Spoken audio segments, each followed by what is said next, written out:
All right, welcome everyone. We are Semblance of Sanity. I'm Caleb. I'm Jacob. And we're here for Bunny Girl Senpai. Wait, what are we here for? I forget. Season 1, Episode 3. Oh. Jacob. Oh, damn. Jacob. What is that? Oh, no. What is that? Dang, I wish you had prepped with me that you were going to do this. Then I would have ran with it with you much easier. Gonna do what? Yeah. So, yeah, Bunny Girl, Episode 3. Yep. We're getting closer to the 29th. Yeah, we're like a couple days away. Sakata and Mai had their wonderful date, and it was adorable and all that stuff, and Sakata got to see just how scared she was. Oh, would you, you know? It's coming right off of a near, potentially awesome encounter with her mother, but nope, she doesn't even remember her. Not even the mom remembers her. Yep. And then, hey, if I started crying and shaking and stuff, would you hold me? Yeah.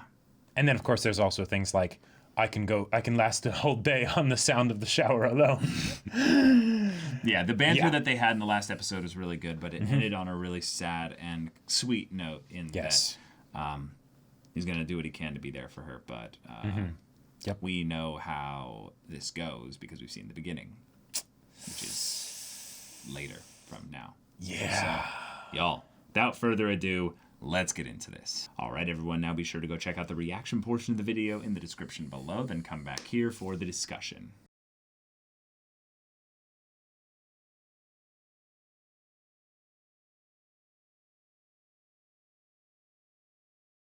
That did not go how I thought it was going to go. Yeah? How'd you think it was going to go? I thought that if anything, something like this, or even remotely similar to this, would have happened way later. I mean, like end of season kind of a thing? Or just way later. Like, just at all. This is basically the kind of thing of where they're like, oh, no. No, this was like an arc. Right. This was like a section of the story. Yep. And we wrapped it up. And it's complete. Okay. This feels very much like a perfect kind of 3-episode of an anime test, you know? Yep, it's it like, really hey, does. We'll give you a nice mini story in the beginning there.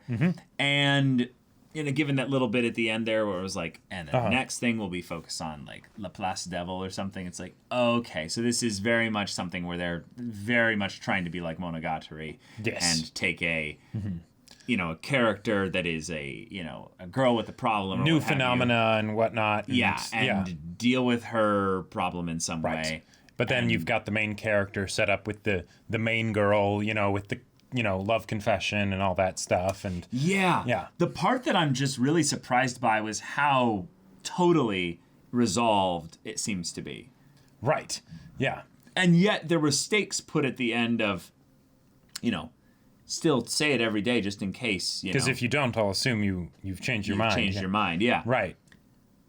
But like, how can you have stakes attached to that? Right. That seems more just a personal thing, an interpersonal thing, rather than, you know, having in any way connected to the classroom and whatnot. So is this kind of the way in which they're basically just both confessing to each other? Yes. Yeah. Basically. Yeah. Like that makes sense. Like okay. And cool. So I won't then take the month thing as hard serious as I mean, you know, you can still take it like that if you want, but it's the whole thing of the, you know, she likes him. She basically said as much, but it's the let's see if this sticks around, right? Yeah. Let's see if it lasts the test of time, which is poetic given the supernatural aspect of the memory issue and all that.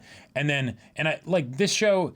It's something where anytime Futaba does her like science explanations, on the one hand, there's this part of me that's like, okay, those are completely silly and like bullshit pseudoscience explanations, right? Right. But at the same time, they do work, right? Like the whole idea of, hey, sure, taking the Schrodinger's cat thing, which is rarely actually used correctly in fiction when it's brought up, but if people aren't observing her, right? Like okay, when you go to sleep, you're not observing her at that point, so then that's the opportunity for you to forget. Okay, cool. It's also hotly like contested as to what you're observing, if anything, when you're asleep. Right. Because for some reason we dream. Which is an observance, kind of. Right. It's weird. Subconscious. So. But then the solution ends up being do something that's so outlandish and crazy that draws attention to you. Yes. And then as a result of that, if that also causes them to observe her. Well, to observe at the very least him talking about her. Right. This is the thing that I feel like they set up that was maybe the general theme with regards to the story, is this idea of the flow. Right. The flow is something that we all feel, and it's like the Matrix. You cannot be told what it is. You have to see it for yourself. Yeah. And it really is the desire to conform and to basically ignore the things that would pull you out of comfort and safety. Right. But when something loud enough, chaotic enough, basically causes the herd to turn and look and go, oh, let me observe this. They then, by drawing their attention to it, give it this new life. Yeah. So by his love confession, which I love that was something that Futaba came up with. Right. And wrote to herself to give to him, because her theory was that if something could end up basically pulling everyone out of the flow, it would have to be something, grandiose, something powerful like love, something that can't be ignored, because even drawing the ire from people, that's a step up from being ignored. I mean, depending on what the ire brings with it, but there you go. And then of course Futaba needs to go to a store or something to get a back brace, because she basically carried this whole encounter. But there was a point in which Futaba brought up something regarding the hospitalization incident. She's like, "Oh, you are the most teenager of teenage pigs, or what have you." And he's like, "What's that supposed to mean?" And she's like, "Well, with regards to the hospitalization incident, when rumors of them spread, all around the school and stuff, you said it'd be entirely pointless to fight the flow." Basically saying that in the moment when this was happening to you, you didn't try to stop it. But if it's for a hot older classmate or schoolmate, then all of a sudden you rise to the occasion. But what might be being inferred here is a little bit of a thing of like, of course it was your infatuation, love for her that did this. It's a little bit of a, it's a bit of a dig, but it's also a bit of an acknowledgement that, you must really like her. Right. Because, that was something that they all saw. That was quite the display. And that was quite the display. And it had to come from a real place, because not only did it work, but it also was something that, she probably via gut instinct thought would be the right call. Right, because she did give him that idea. Well, she gave him the idea, but that meant that she observed something that existed. Meaning she observed the way he was acting regarding her, and that it was different. You must love her then. So her kind of trivializing it as like you're just infatuated with a hot older girl. That might not be the truth. It might be she sees it concealing some part about herself, where it's the even if I didn't know about I would be able to tell that she existed from looking at you. Yep, and also just by how much that you cared about her, that it was something that was real. Right, yeah. Right. So it's the way in which you can see someone and observe them via the effect that they have on the people around them. It's the effect of when you see someone in love, they glow, and you're like, you're glowing. Yeah. Are you in love? And it's just like, maybe. And if they're not, then you're probably in love with them. Exactly. But that's just something that's a cool way to play into the pseudoscience of it and the way it's being executed upon in the story, is that when it comes down to it, people and who we are and stuff, if you look at things in the grand scale, the flow of time, we are all drops in the bucket. We don't dust really, in the wind, dude. Yeah, exactly. We don't really change that much necessarily. Not like we don't change, but we don't change the environment. We're not going to change the river. Yeah, exactly. Now, oftentimes we give a lot of praise to those that do end up going against the flow and changing a lot of things. But usually that is done retroactively. It is done via memories of the person, not actually in the moment when they're dramatically shifting up the flow and making a bunch of people uncomfortable. Yeah. So it could be also being kind of talked about here a little bit is just the idea that people don't really become that important to us when they shake up the flow of things until we've kind of gone and forgotten them. Right. We've gotten comfortable. We can idealize what they did. Right. We've gotten comfortable in the new flow, and now we can be like made for us. They made for us, and then it's the okay. I guess that change was worth it. Right. It's the thing of the people love progress, but they hate change. Yep. Right. You know, the idea of something being better. Yeah, great. But don't actually change what I've got now. This works. Right. You know, that's and it's not be uncomfortable. It's never that it works. It's that it's comfortable. Right. I don't like things changing. It works well enough for me. Right. You know. And in some ways, what Sakata did here was a dramatic change of the environment in that everyone will remember the time the boy ranted about the girl out in front of the dirt out there. You know? One of the things that I really like about how this went is that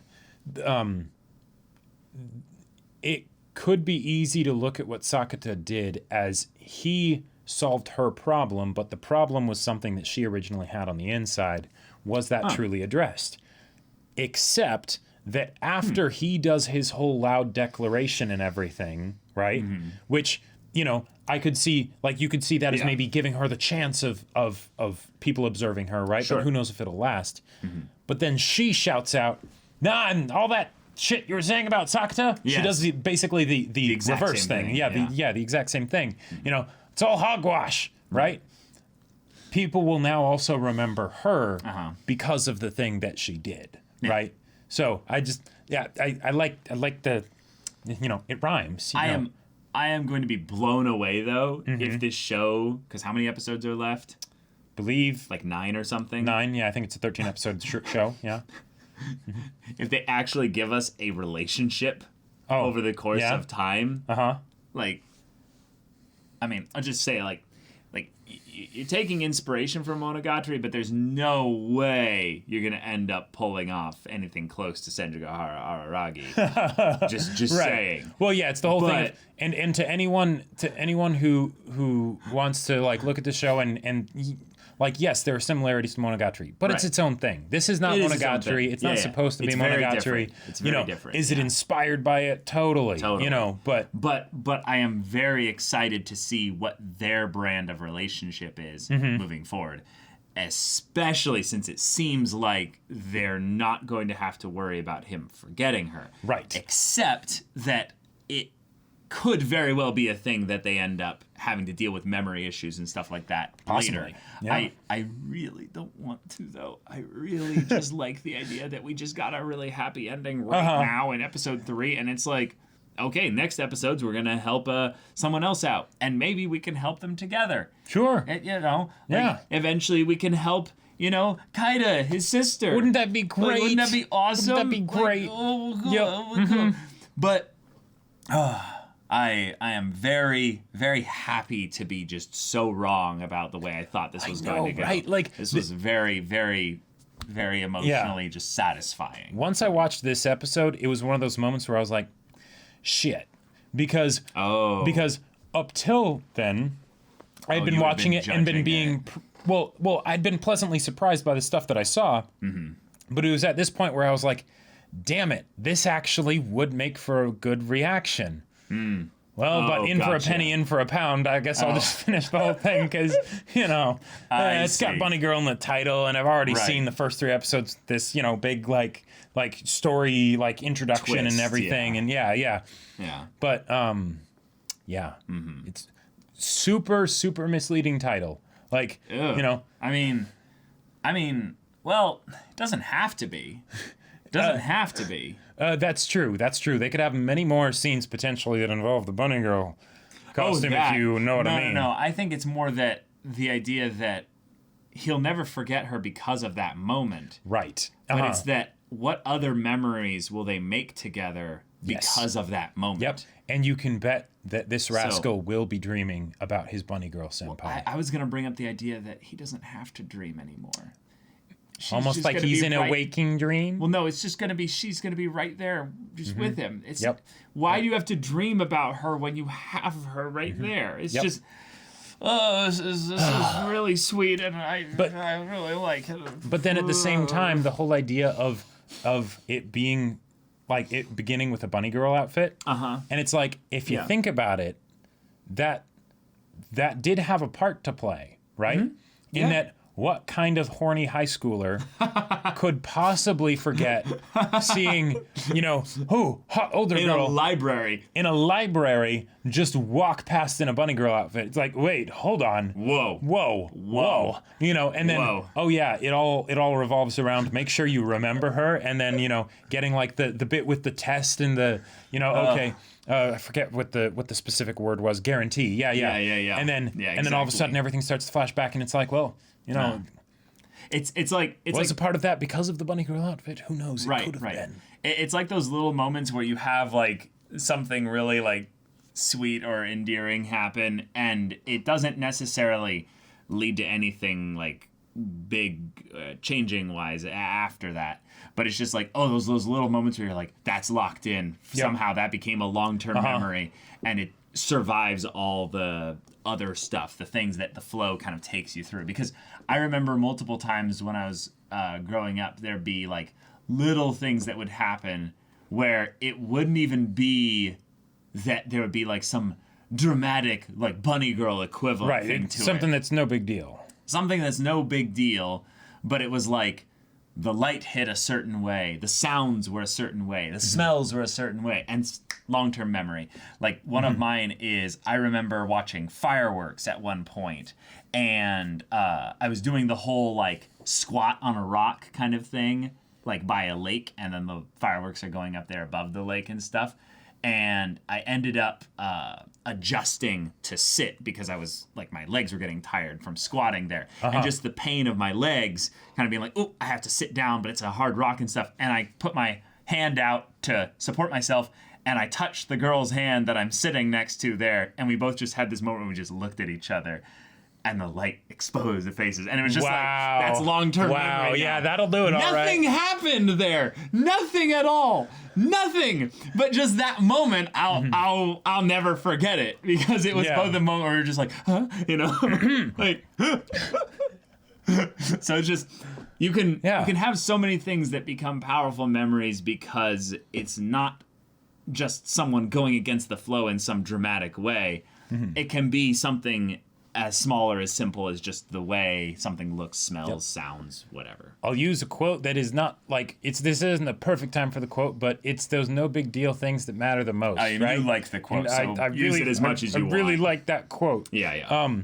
But yeah, and this is a fun show. I am really confused as to what was going on in my head when I came up with all those like ridiculous theories. Oh man, the whole like they gave me so much joy. Yeah. Like, tell me you had crazy theories too. Like, what were your crazy theories like before this episode? Come on, you had at least one. I wasn't. Well, okay. Well, all right. For one, because it wasn't in a reaction format, I wouldn't necessarily talk about it a lot. No, of course not. But also, when I started watching the show, it was after a few episodes had already come out. So I think it was like the first 4 episodes were already out. Right. So I kind of just watched the first 3 episodes like back to back. Yeah. But in the moment, tell me, did you have anything? Nothing? Not really. Like, Disappointed. I really liked the whole bit of him using like the caffeine and everything to like try and stay awake and whatnot, and then the fact that she ended up realizing like what he was doing, and then snuck some like sleep pills or something into his coffee to get him to finally sleep. I was like, okay, that's awesome, because the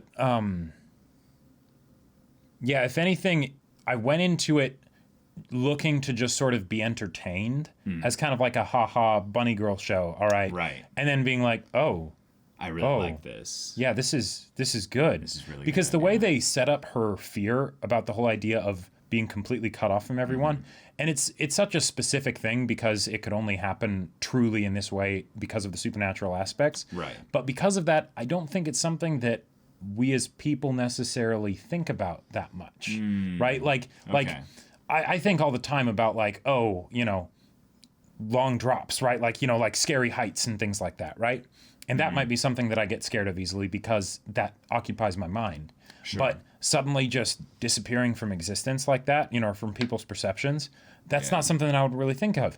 And yet her fear was communicated so well and made it so that I truly believed it.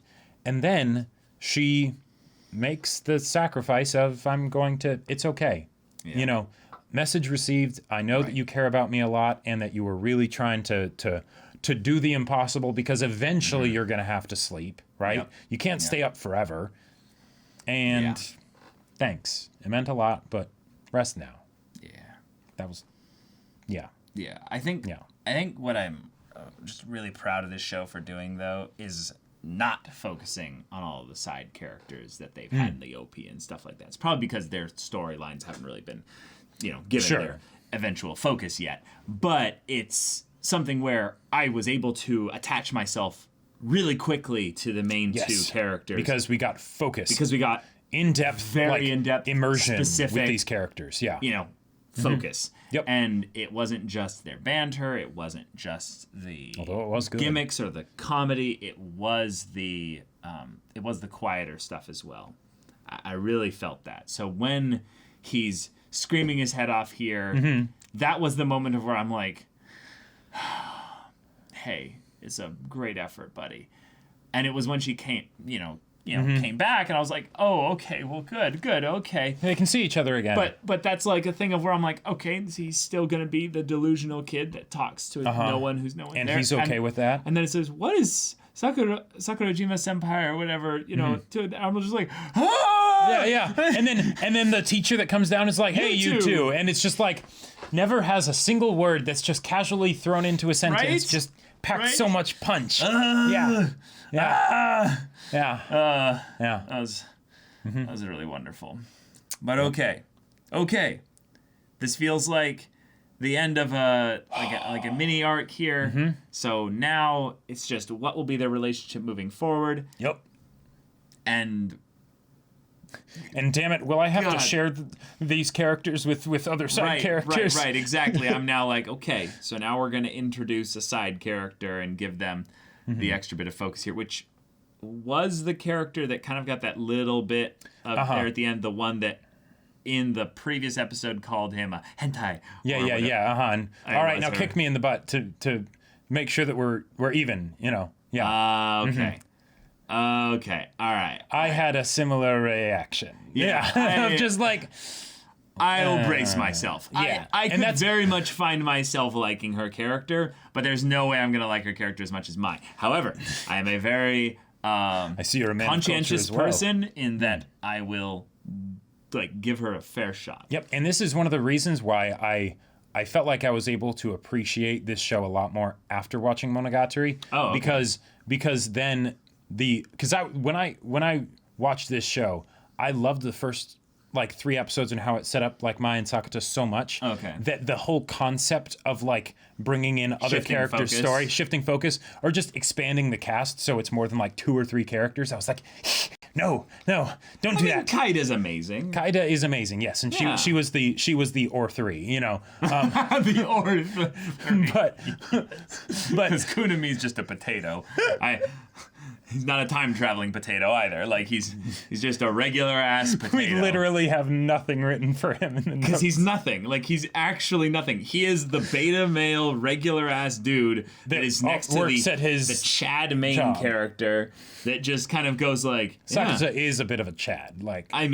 He has stones to be able to just be so honest. He maxed out that courage stat. My God. It's the thing where it's that's not something that would be impossible for anyone of his age. Of course, of course not, right? But it's the thing that we all wish that because that's something we could have a lot more direct control over than some of the other things, of just whatever. It's oh, that would be so awesome to have just been oh yeah. But all right. Fantastic. Isn't it just lovely? It's almost kind of satisfying feeling I don't feel any desire to theorize. I just it's we got something that was great and it was so sweet. So let's just have What needs to be said? Nothing. So, y'all, thank you so much for watching this episode's reaction and discussion. If you want to see the next episode's reaction and discussion right now, though, go check out the link in the description below for our Patreon. You can get on early access there. You can watch full-length timer reactions there. And all this comes with Discord access, so you can chat with us and the community there about this show, about anime in general. And also be sure to check out our Twitch channel. Yes, we stream every weekday. The info's in the description. Yes, if any of that interests you, we'll see you there. But until then, we're Semblance of Sanity. I'm Caleb. I'm Jacob. And we'll see you all next time.